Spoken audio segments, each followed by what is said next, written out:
Bueno, muy bien, vamos a seguir con el video número 6. Vamos a hablar un poquito de asma y EPOC. Asma, EPOC y EPIC. Bien, asma bronquial. Es una enfermedad crónica inflamatoria, ¿sí?, de vías respiratorias que se caracteriza justamente por la inflamación y el estrechamiento de los bronquios con aumento de la producción de moco.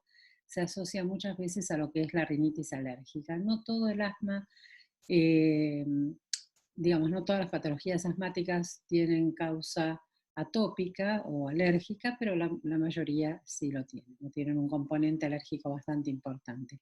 Aquí vemos cómo se ve el bronquio normal y cómo se ve el bronquio totalmente estenosado, con su luz totalmente reducida, en un paciente asmático que tiene las paredes muy inflamadas y una gran producción de moco. Entonces, características de la enfermedad: la inflamación crónica de la vía aérea, la hiperreactividad de los bronquios y el broncoespasmo intermitente, salvo, bueno, aquellos pacientes que están muy graves, donde ya el broncoespasmo es constante. Los síntomas: disnea, sibilancias, tos y sensación de presión o tirantez en el pecho. Recordemos lo que habíamos dicho en algún momento, que no todo lo que sibila es asma. Podemos tener sibilancias por otras causas que no sea asmática.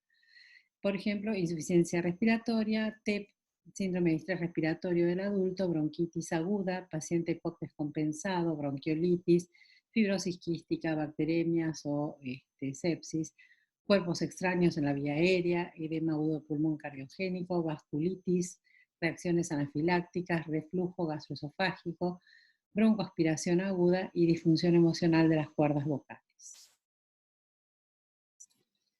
¿Cuáles son las células que participan y para qué queremos saber esto? Queremos saber esto porque en el tratamiento del asma algunas drogas que damos tienen como blanco terapéutico estas células, o por lo menos alguna de estas células, por eso es importante. En general, las células son linfocitos helper, eosinófilos, mastocitos. Los mastocitos degranulan y liberan histamina, que son las que producen el edema de la pared bronquial y el broncoespasmo. Por eso damos antihistamínicos en algunos casos, o drogas para estabilizar la pared de los mastocitos y que estos no degranulen. Mediadores químicos y otros componentes como los leucotrienos y las prostaglandinas, que inducen broncoespasmo. En el caso de los leucotrienos, también hay drogas antirreceptor de leucotrieno que inhiben a los receptores de los leucotrienos, como es el caso de Safilocast, Montelukast, ese tipo de drogas. El moco es un moco adherente, pegajoso, muy viscoso, que por general forma tapones y obstruye. Y también podíamos encontrar como elementos micro y macroscópicos en el esputo espirales de Krushman y cuerpos de creola, que son restos epiteliales en el moco, y un esputo muy rico en eosinófilos, sobre todo el asma de tipo atópico o alérgico. ¿Qué pasa con el asma no tratado? La enfermedad en el paciente asmático no tratado y que se vuelve crónica genera un depósito de fibras de colágeno, principalmente tipo 3 y tipo 4, y fibronectina en la membrana basal de las células. Esto con el tiempo causa una estenosis fija y se comporta, o por lo menos da como resultado un enfisema. Por eso el asma no tratado es una de las causas del enfisema. Otros estudios que podemos pedir. En el laboratorio podemos pedir un hemograma y vamos a ver que hay mucho aumento de eosinófilos. Tenemos una eosinofilia bastante marcada y la IgE también va a estar elevada.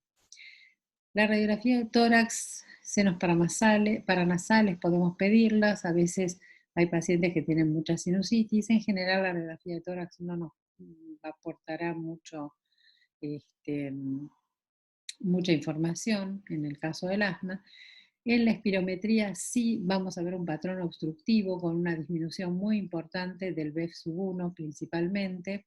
Se puede hacer el peak flow para ver la variabilidad, lo cual me va a indicar episodios intermitentes. En el análisis de esputo podemos ver cristales de Charcot-Leyden y cuerpos de creola. Vamos a ver qué desencadenantes tenemos. Alérgenos como el polvo, los ácaros, hay un montón de factores que pueden desencadenar un asma alérgica, sobre todo. Las virosis de vías aéreas superiores, el frío, el ejercicio y los fármacos. Hay asma inducido por ejercicio y por fármacos, sobre todo las aspirinas y los AINES. Esto nos da los distintos tipos de asma, atópica o alérgica, laboral, inducida por aspirinas y AINES, inducida por el ejercicio, y un asma no alérgica donde no vamos a tener aumento de la IgE y no vamos a ver una eosinofilia marcada, que quizás es emocional o funcional. Característica del paciente asmático. Por lo general son niños mayores de 3 años o adolescentes. Son pacientes jóvenes, ¿sí? O adultos jóvenes con antecedentes de asma en la infancia que refieren episodios de intermitencia, de falta de aire, disnea de día y de noche. Las sibilancias suelen estar presentes, son ruidos expiratorios, recuerden eso. La tos puede ser persistente, sobre todo nocturna. La expectoración es mucoide y adherente, pegajosa. Tiene esa sensación de tirantez u opresión en el pecho por el esfuerzo que tienen que hacer. Tienen que hacer mucho esfuerzo para poder respirar. El paciente asmático queda agotado. El examen físico puede no revelar nada, puede ser irrelevante y puede tener sibilancias y expiración prolongada, sobre todo en los casos severos. Hay muchas sibilancias que son audibles incluso sin el estetoscopio. ¿Cómo se aborda el tratamiento de un paciente asmático? En el consultorio y en la guardia. En el consultorio nosotros primero tenemos que clasificar el asma, a ver si es leve, moderado, severo o en qué grado está. Y esto lo tenemos que hacer en realidad con todas las enfermedades. Antes de tratar un paciente hipertenso, un paciente que tenga la enfermedad que tenga, primero hay que estadificar la enfermedad. Primero tenemos que ver si el paciente tiene un grado 1, 2, 3, etcétera, o leve, moderado, grave. Eso ya lo vamos a ver, porque el tratamiento cambia. Y en el caso del asma, primero tenemos que clasificar si es un asmático intermitente o un asmático persistente. El asmático intermitente tiene menos de 2 ataques de asma por semana y menos de 2 ataques de asma por noche por mes. El tratamiento en estos casos es con nebulizaciones, con betamiméticos de acción corta, ¿sí? Se puede hacer con 15 gotas de salbutamol en 3 centímetros de solución fisiológica o bien con puff de salbutamol a demanda, lo que se llama el Ventolin.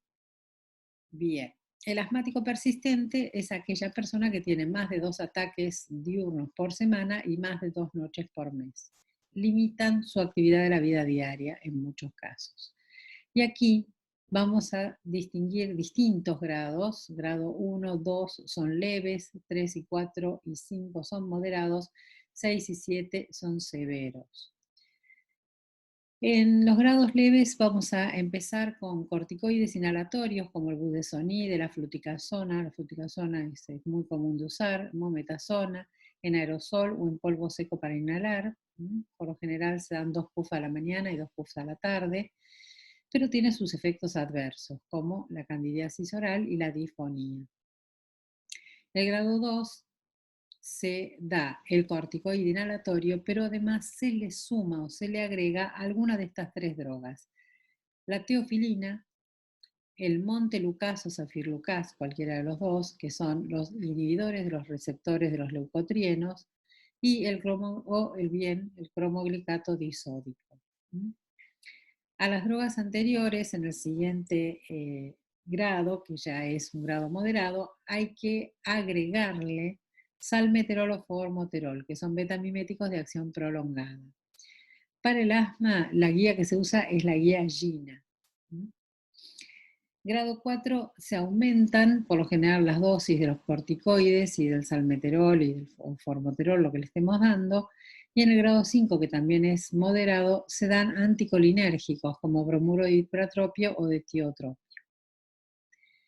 En el grado 6, estos ya son grados muy severos, por supuesto que aquí ya lo conveniente es que lo vea un especialista. Se cambian los corticoides inhalatorios por corticoides orales, la meprednisona. ¿Mm? Los efectos adversos de los corticoides en general es la inmunosupresión, el más importante, y luego tenemos aspectos cushingoides como obesidad, hirsutismo, cara de luna llena, también diabetes, también hipertensión, cataratas, cuadros psicóticos, bueno, la inmunosupresión que habíamos nombrado, o aspergilosis. El grado 7, que es un grado sumamente severo, los inmunosupresores se agregan para poder suspender los corticoides. Los inmunosupresores son metotrexate y aciatropina. El efecto tarda en hacer efecto un mes, de modo que a lo largo de ese mes es cuando vamos a ir bajando lentamente los corticoides. Recuerden que los corticoides no se pueden quitar abruptamente.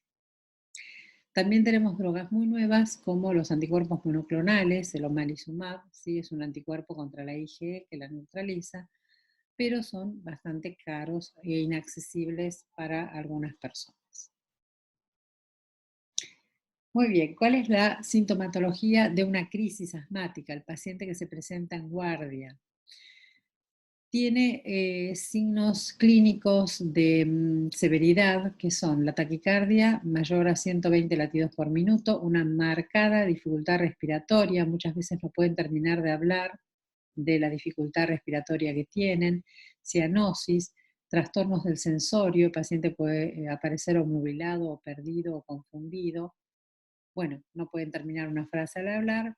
Si no se escuchan sibilancias, es un signo de mayor gravedad aún, porque ya está totalmente el bronquio o completamente obstruido. Si ventila acostado, ya está muy grave, porque por lo general el paciente se sienta y se tira para adelante para poder ventilar mejor. Y el pulso paradojal, que es un pulso que se toma junto con la presión arterial. En inspiración, la presión arterial sistólica baja 10 milímetros de mercurio. Cuando baja más, que baja más de 10 o baja 20, es un pulso paradojal. Cursa con 3 etapas. Al principio tenemos hipoxemia y la PSO2 disminuida, luego hay hipoxemia y la PSO2 normal, y finalmente tenemos hipoxemia e hipercapnia. El aumento de la PSO2 puede dar edema cerebral, que es muy grave porque el paciente se puede herniar, y el paciente puede estar obnubilado, ¿sí? O morir. Está contraindicado a dar sedantes y tampoco se puede dar aminofilina. Bien. ¿Qué hacemos con el paciente que viene con una crisis asmática por guardia? Bueno, le podemos dar principalmente oxígeno, ¿sí? El oxígeno, una máscara al 40%, recuerden que el oxígeno es un buen vasodilatador también. Vamos a nebulizarlo con salbutamol, 15-20 gotas en 3 centímetros de solución fisiológica. Se le puede aplicar hidrocortisona endovenosa hasta 300 miligramos día, que le va a hacer efecto a las 8 o 12 horas, pero dentro de todo sabemos que el paciente no va a hacer un broncoespasmo posteriormente si le doy de alta. También se lo puede nebulizar con furosemida, bromuro y hiperatropio, y se pueden inyectar subcutáneamente jabones de 1 milímetro de adrenalina. Hay que diluir una ampolla en 9 centímetros de solución fisiológica. Si ya está muy, muy, muy grave, se lo interna en unidad de terapia intensiva y se lo intuba y se lo pone en asistencia respiratoria mecánica. Se puede dar también midazolam para eliminar el componente emocional. En el respirador, en la asistencia respiratoria mecánica, hay que poner volúmenes muy pequeños con un tiempo de expiración prolongado para que pueda sacar todo el aire, y hay que tener cuidado con las presiones porque el riesgo es el barotrauma. El isoproterenol es endovenoso, también se puede dar 1 miligramo en dextrosa 250, luego se puede dar sulfato de magnesio o heliox, que es un gas, hacer también endoscopía para remover los tapones mucosos, o en quirófano gases anestésicos como el alotano o enflorano. Estas ya son medidas bastante extremas, por lo general no se suele llegar hasta allí. Bien, El paciente POC. El paciente POC habíamos dicho que tenía enfisema y bronquitis crónica, son dos entidades clínicas, y que hay pacientes más enfisematosos y pacientes más bronquíticos. En el caso del enfisema hay pérdida de las unidades alveolares porque se destruyen los tabiques interalveolares y se forma un gran alveolo, un alveolo muy, muy grande. Bien, las causas principalmente el tabaco. El tabaco es la primera causa del enfisema. El tabaco tiene unas enzimas que se llaman elastasas que rompen las elastinas que forman los tabiques. También puede ser otras causas como el déficit de alfa-1 antitripsina, que también causa enfermedad en el páncreas, ¿sí? El asma no tratado, que habíamos hablado de la estenosis fija, y el enfisema senil, que el enfisema senil lo vamos a tener todos por una cuestión de envejecimiento normal. La bronquitis crónica lo que se caracteriza es por una gran producción de moco. Cuando vemos glándulas mucosas que ocupan más del 40% de la pared bronquial, sabemos que estamos frente a un paciente bronquítico. Tiene mucha expectoración, sobre todo matinal, durante 3 meses seguidos y por más de 2 años, ya podemos confirmar que es un paciente bronquítico. En la clínica presentan disneas a grandes esfuerzos primero, luego va a ir empeorando, tos con flema y bronquitis a repetición. Diagnóstico, podemos hacer radiografía de tórax, frente y perfil. Lo que vamos a ver en el paciente POC principalmente es un pulmón hiperinsuflado, con espacios intercostales aumentados, costillas horizontalizadas, los diafragmas descendidos y aplanados, y un corazón pequeño central o en gota, así se llama. Las bullas las vamos a ver principalmente en los ápices de los pulmones por destrucción de todo lo que es la trama pulmonar. Es una imagen bastante oscura, ¿sí? Bastante radiolúcida o con hiperclaridad, justamente por la cantidad de aire que hay acumulado. En la espirometría lo que vamos a ver es el típico patrón obstructivo, con una disminución importante del BEF1, que tiene valor pronóstico, y también en los estudios preliminares o precoces con una disminución del BEF 2575. Este tema del valor pronóstico del BEF1, a menor BEF1 es menor pronóstico y más grave el EPOC. Se dice que el BEF1 menor a 40 es muy grave, si está entre 40 y 60% es moderado, y si tiene más del 60% es leve. La gasometría, podemos hacer gases en sangre y vamos a ver que va a tener hipoxemia e hipercapnia. Recordar que si tiene menos de 60 milímetros de mercurio de presión arterial de oxígeno y o más de 45 de dióxido de carbono, de presión arterial de dióxido de carbono, el paciente está en insuficiencia respiratoria. Esos son los parámetros de insuficiencia respiratoria. La tomografía de tórax, vamos a poder ver las bullas, principalmente el tamaño, la localización, si comprimen parénquima pulmonar sano. La ecografía bidimensional con Doppler me sirve más que nada para medir la presión de la arteria pulmonar, ¿sí? Que se va a ir agravando progresivamente por la hipoxemia. La hipoxemia lo que causa es una vasoconstricción y esto va a causar hipertensión pulmonar, y con el tiempo el paciente va a desarrollar un cor pulmonale y una insuficiencia cardíaca derecha. Esta sería la imagen radiológica del paciente POC. Ven primero los espacios intercostales mucho más anchos, ¿sí? La radiografía en general es bastante oscura, las costillas están más horizontalizadas, los diafragmas descendidos y mucho más aplanados, y el corazón central en forma de gota. ¿Qué complicaciones puede tener el paciente POC?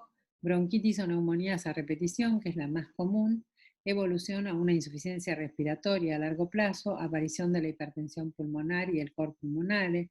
Muchas veces se pone la bigotera, así con la mochila de oxígeno para evitar todo esto.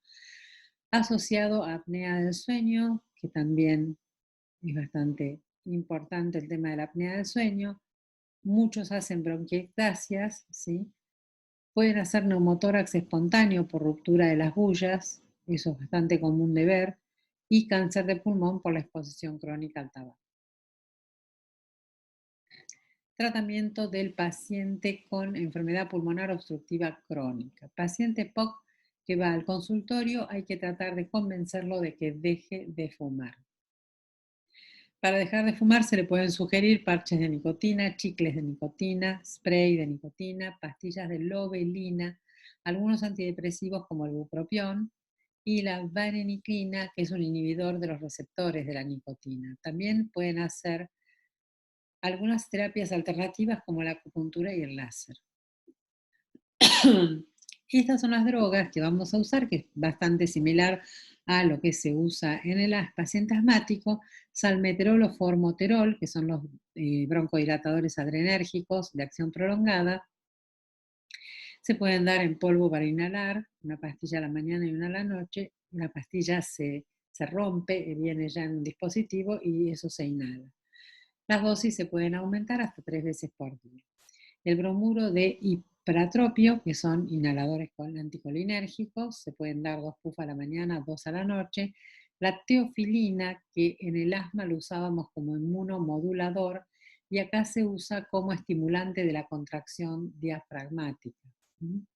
También se puede hacer asistencia kinesio-respiratoria para poder sacar el aire y evitar también las infecciones, pudiendo expectorar mejor las flemas. El roflumilast es un medicamento que inhibe la fosfodiesterasa, que degrada el AMP cíclico, para poder producir broncodilatación. Por lo general se usan 1 o 2 comprimidos por día. Además, hay que recordar al paciente que tiene que vacunarse contra la gripe y el neumococo.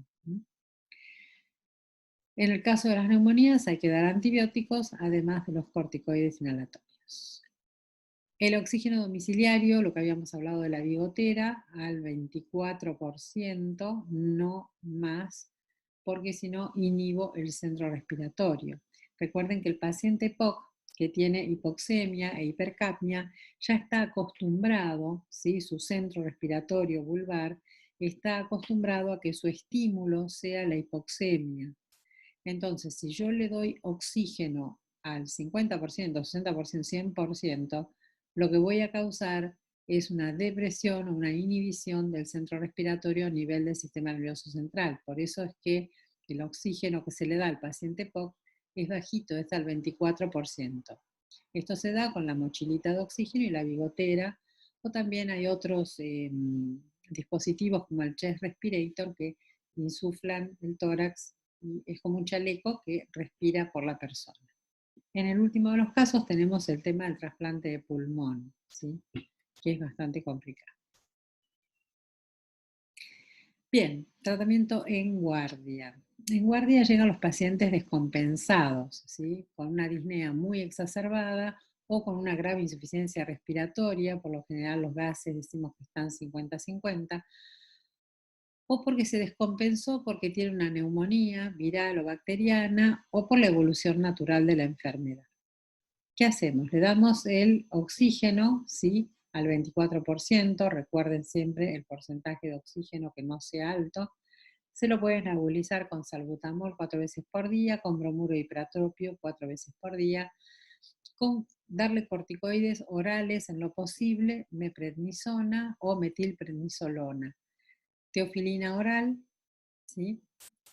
Asistencia kinesio-respiratoria 4 veces por día. Si tiene neumonitis, neumonía o bronquitis purulenta, antibióticos.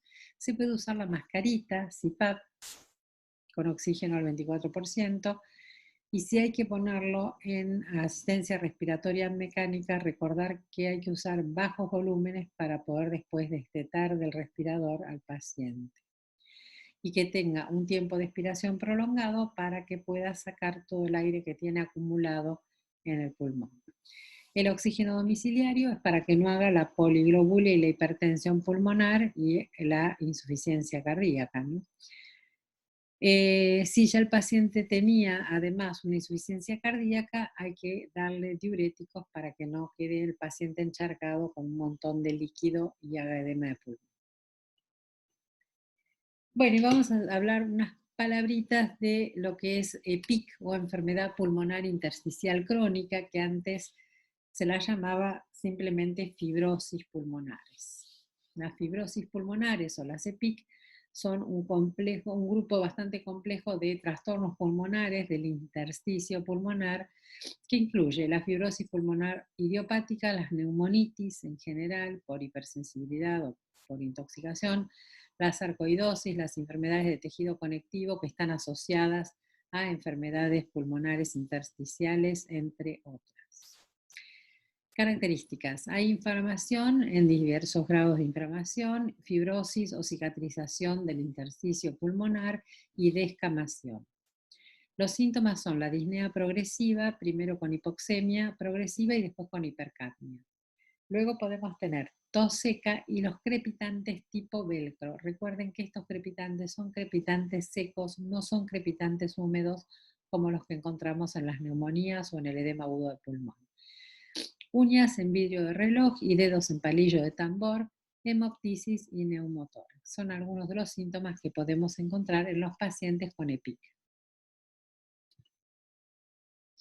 Bien, la clínica es progresiva. Primero vamos a tener disnea a grandes esfuerzos, luego medianos y pequeños esfuerzos y finalmente disnea en reposo. La hipoxemia también es progresiva y luego vamos a tener hipercapnia ya en estadios más avanzados. La tos es seca, ¿sí? Los dedos, lo que se llama acropaquia, uña en vidrios de reloj y dedos en palillo de tambor. Hemoptisis y neumotórax en algunos casos y por algunas causas particulares de PIC. Los crepitantes secos tipo velcro, ¿sí? Que pueden estar en las bases o ser bilaterales o en los vértices. En general, cuando se ocultan crepitantes en las bases suele ser por colagenopatías y en los vértices por sarcoidosis o espondilitis. En la neumonía también hay crepitantes, pero recuerden que además de ser crepitantes húmedos, en las neumonías hay fiebre, expectoración, ¿sí?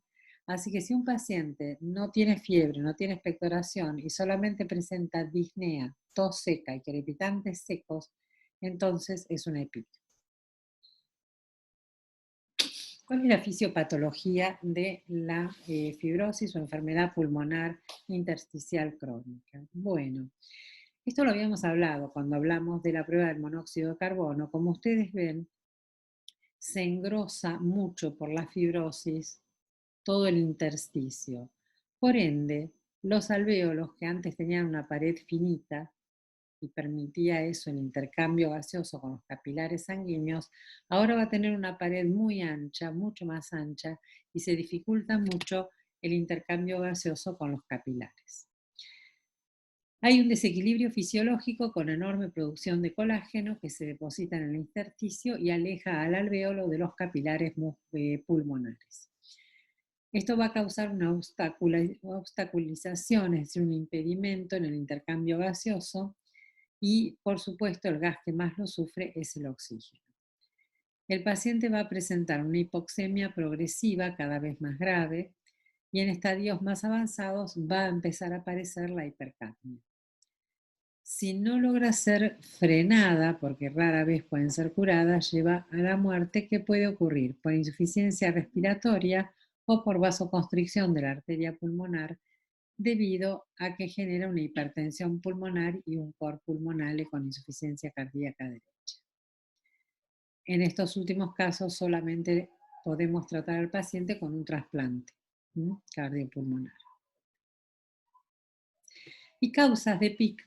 Podemos tener causas laborales o ocupacionales, que son distintos tipos de polvos que puede aspirar el paciente o respirar, que pueden ser polvos inorgánicos. En estos casos se agrupa estas enfermedades como las neumoconiosis, ¿sí? Son polvos inorgánicos, y tenemos la silicosis, antracosis, beriliosis y asbestosis.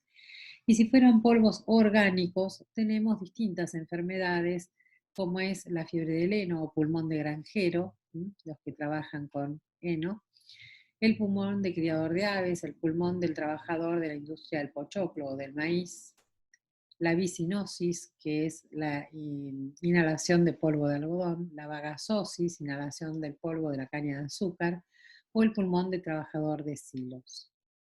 Y otras causas puede ser por radiaciones. Las radiaciones de todo tipo en general, y sobre todo las que son de uso de terapéutico en oncología, cuando una persona es irradiada, primero queda todo el tejido como nuevo, como impecable, como que nunca ha tenido nada. Pero con el tiempo se fibrosa y se fibrosa mucho, ¿sí? Así que las radiaciones son una causa de fibrosis importante. También las colagenopatías, enfermedades como sarcoidosis, histiocitosis, otras enfermedades como la linfangioleiomyomatosis, que también se llama esclerosis tuberosa o enfermedad de Bourneville-Pringle, la espondilitis anquilosante, la enfermedad intersticial inflamatoria, la enfermedad de Whipple, la hepatitis crónica o la cirrosis biliar primaria, entre otras enfermedades que pueden causar EPIC. Diagnóstico de PIC con laboratorio, radiografía de tórax, frente, perfil izquierdo, espirometría, vamos a tener un patrón restrictivo, muy disminuida la capacidad vital forzada, poca disminución del BEF1 y tífeno normal o ligeramente aumentado. En general, si yo tengo la clínica del paciente, una placa y una espirometría compatibles con EPIC, esas tres cosas juntas me hacen diagnóstico de EPIC. La gasometría, al principio vamos a tener hipoxemia y recién en los estadios más avanzados va a aparecer la hipercapnia. Se puede hacer la prueba de difusión de monóxido de carbono, que era lo que habíamos hablado antes, inhala monóxido de carbono marcado, y al exhalar van a ver que exhala casi todo el monóxido de carbono, porque no pudo atravesar la barrera fibrosa entre el capilar, y el capilar sanguíneo y el alveolo. Luego podemos hacer lavado bronquialveolar. Es útil cuando tenemos que hacer diagnóstico de sarcoidosis por la cantidad de linfocitos que vamos a encontrar. En las fibrosis idiopáticas, lo que vamos a encontrar más bien son neutrófilos. La tomografía de tórax se pide con cortes milimétricos. Los marcadores reumáticos también podemos pedir, ¿sí? Factor reumatoideo, anti-RO, anti-K, anti-ADN, anti-ANA o antinuclear, lo mismo. El dosaje del calcio, porque en la sarcoidosis puede haber hipercalcemia, los granulomas que generan la sarcoidosis fabrican mucha vitamina D que absorbe más calcio. Se puede dosar la enzima convertidora de angiotensina, que va a estar elevada en la sangre, hacer biopsia de pulmón o un centellograma con galio. En este caso, el galio es captado por los granulomas si el paciente tuviera sarcoidosis. Bueno, les agradezco mucho que nos hayan acompañado hasta acá. Ya nos veremos pronto en el video número 7. Gracias.